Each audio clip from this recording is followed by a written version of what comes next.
the Patriots are spinning the bag, but is it the right way? So I saw this. Chris Godwin, which we know, left money on the table from the Patriots to stay in Tampa with Baker Mayfield. Here's a tweet here per rap sheet. Godwin left 20 M's on the table because he wanted to stay in Tampa Bay. But the Patriots, according to Shefty, were coming at him hard, trying to get him here to New England. So it kind of begs the question, how should the Patriots build around Drake Maye? From what you're seeing right now, are they sort of going about it in the right way? They are. They were willing to get up to. Now, $20 million is a big number. It is. Of course, he went to Tampa on a 3-year deal, so that comes out to around $6.6 million a year. And that is above the market value that was expected for Chris Godwin. This is a guy seeing 22, 23. So they were willing to overpay to an extent for Chris Godwin. I think that is a situation where you have a guy that was drafted by the Buccaneers, has won Super Bowls with the Buccaneers, was on track for the best season of his career playing with Baker Mayfield, and had a devastating injury. But at that point, there's something where you're getting paid. You want to focus on your rehab.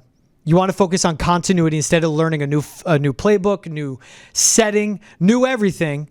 So you stay in the building. And even Chris Godwin said, he's like, I've never made a decision on money.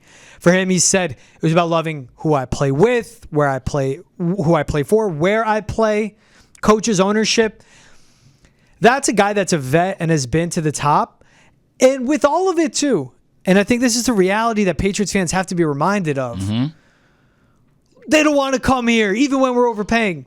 Who is closer to being in the playoffs, the Buccaneers or the Patriots?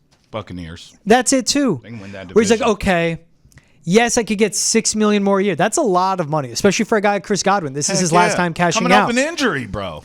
But at this point in your career, a guy that has made good money, has played on the franchise tag, has gotten that guaranteed money before, I think that's what that read is. And that's a reality, too. I'm not trying to say it's okay to suck and for players to pick less money because they're closer to the playoffs. That is a reality for the New England Patriots. I just see that Chris Godwin passing up even the Patriots for him fighting hard to get him. Sure. I understand where it is, and it is a decision with a lot of these guys. It is more about money. And the reality is, do you want to go to New England? I make the jokes. Do you want to live in Walpole? Do you want to miss the playoffs? Where that's a team that hopefully is in the postseason by next year. Yep.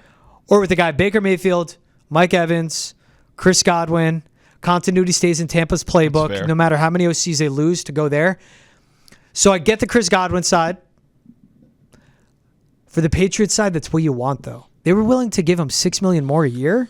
That's a lot. We knew they were going to overpay for a lot of the. I mean, Cam Robinson's still out there as a left tackle, though. He'd likely have to overpay for him, too, if they get him. Milton Williams was looking at buying a shore house on Myrtle Beach. I don't know if that's in North Carolina, but I assume it's by South Carolina. Oh, okay. So whatever. It's Carolina. Yeah, you're close. And then the Patriots came in and said, not so fast, my friend. We got the Cape. Right. Like, that's the thing if they're willing to match and they're overpaying. Yeah. And, like I said, the Mac Hollins signing's underrated, but I get he's long in the tooth, like you say.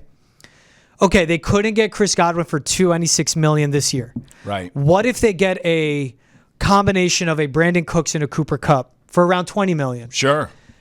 And that's not the long-term solution like you'd want with a Chris Godwin, but that is a short and long-term benefit for a cheaper price, and then we could see them go ahead. The bigger need is left tackle than it is at receiver. As insane as that sounds, it is the much bigger need. It's not offensive insane. line. They know what they have with right tackle. They know what they have with their right guard. I literally don't know how center, left guard, and left tackle are going to look. That's a problem. Those are such volatile positions where you don't want it. Yeah. How healthy is David Andrews? How durable will he be? Right. Is it Cole Strange at center? Those are the two options. Is Will Campbell an actual left tackle? Yes. And can he play left guard? He's a big dude. Right. Okay. Is Layden Robinson your left guard? Fair question. Or are you going to go with the free agent? And then I just don't trust Vidarian Lowe. He did a good job. That's fine. He's a backup left tackle. So that's my thing of, you hear this about Chris Godwin. They're willing to go there, and they're definitely making that offer, also eyeing swinging big at Milton Williams. They made the payments where he needed it. They got better in all the areas that they sucked at. Laid it out on Foxborough Rush. Check that out wherever you get your podcasts or watch them. They swung big on Godwin. They struck out. Yeah. But obviously it's not just, well, we're in the conversation, because look at Milton Williams. Look at Spillane. Look at those guys. By the way, you're Milton Williams making all the money in the world, wanting to go to the beach.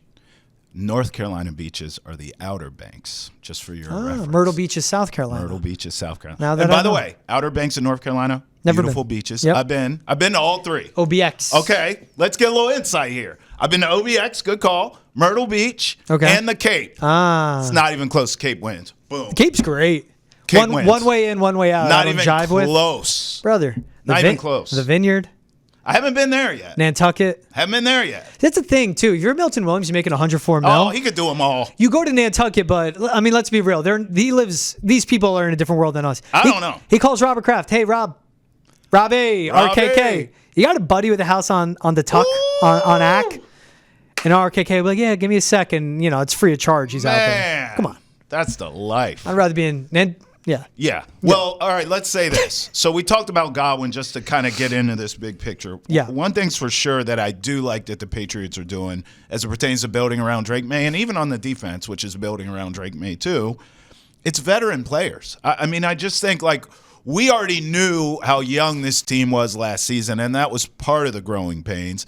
Some of it being matched with a young, inexperienced head coach in Gerard Mayo, which was a recipe for disaster.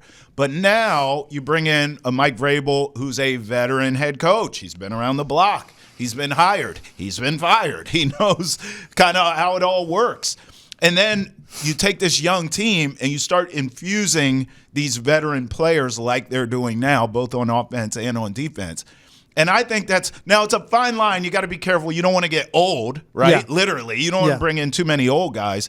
But it's a good balance to have the young talent that they have that's still trying to figure it out, and then veteran guys who have been around this league, been in different locker rooms, different cultures, most notably all kind of tied to this coaching staff in one way or another, depending on where the stops was from Tennessee to Detroit and so on and so forth.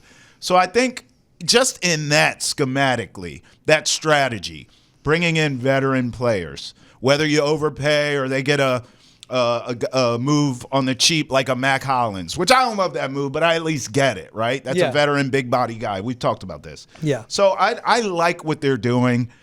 I still think, though, you have to figure out the offensive line now. That's a sense of urgency. And you got to get around to getting a true wide receiver one sooner than later. I don't think you have a choice now but to kick that can down the road, because there's who the hell is it? It's not growing on a tree. You had a shot at DK Metcalf. You lost out on it. Okay, cool. Godwin, we already were debating, is that really the answer? We know he's staying. So you're just not going to get a true wide receiver one. And I don't believe there's one in this draft. As much as I love Travis Hunter, he's going to play corner too, okay? That's just a reality. Yeah. So unless you can convince this kid to come in and play wide receiver, who may not even be there at 4, by the way, you're not really solving any issues. And he's still a rookie. You don't know what you're getting. Ted McMillan, same thing. So I don't think they're going to be able to really solve that this offseason, but you got to do it soon. Offensive line immediately. Defense immediately, which they're doing. Yeah. And then you got to figure out a weapon for this kid ASAP. Look at the Super Bowl champions are the Eagles. Yeah. But look at the 4 final teams in the NFL. Okay. Eagles, Yep. Commanders, Yep. Chiefs, Yep. Bills. Yep. One of those 4 had a true elite wide receiving room. And there's value in having, I wanted DK Metcalf, heavy. There's value in having the apex predator on the outside, that number 1 where defensive coordinators circle and go, how are we going to stop this guy? Right. But look at the Commanders getting to that point, driven by a quarterback, driven by an aggressive defense, and with Terry McLaurin as their one. For the Bills, dude, it was Khalil Shakur, checked out Amari Cooper, and Keon Coleman, who can't get open. It was like by committee. Keon Coleman can't outrun my grandmother. Yeah. Yeah. And then even just look at for the Chiefs to get to Super Bowl. It's Mahomes. It was an elite defense. Right. And obviously they had Hollywood Brown back, but that was just a volatile wide receiving room with the washed up Travis Kelce. Yep. So I understand the want. I'm not saying it's something they have to keep kicking the can on the road. I've said it a million times. I'll say it a million more. They need to leave this draft with 2 wide receivers drafted and another pass catching weapon of some sort. Tight end. Running back. Exactly. Okay. But that is going to be a more long-term plan to solve.